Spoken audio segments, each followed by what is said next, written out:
Unakimbia nini? Hela yangu iko wapi? Hela yangu. Nipe hela yangu.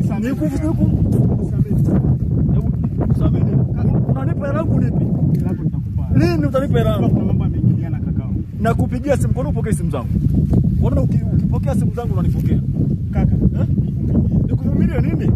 najua unanidai laki 8 ila vumilia. Nikuvumilie, mbona simu zangu upokee na ukipokea unanitukana? Mara nyingi simu.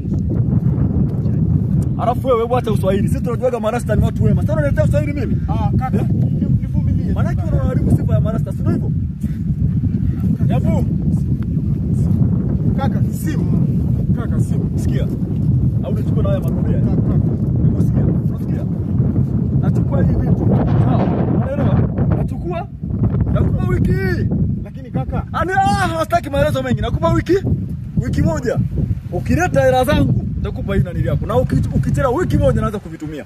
Sasa kaka, hivi naviuza. Natembeaje alafu simu ndo mwasiliano. Nisikiliza. Rasta, nakuheshimu sana Rasta. Umeelewa? Nakuheshimu sana. Umeelewa? Nakuheshimu sana ndugu yangu. Hebu nduka. Basi. Hebu nduka Rasta. Basi toka.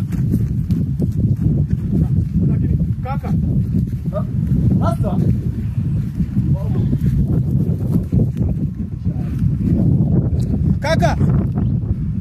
Kaka simu hiyo kaka. Ndara naendaje sasa? Ndara umebeba. Sharibu sasa. Narudije nyumbani sasa? Simu ndo mawasiliano, ndo kila kitu. Kaka. Hebu acha mambo yako bwana mpumbavu ni. Naendaje sasa mimi? Rasta nakuheshimu Rasta. Hata simu hiyo ndo imeelekeza kila kitu kaka. Unataka ulete mazoea wewe.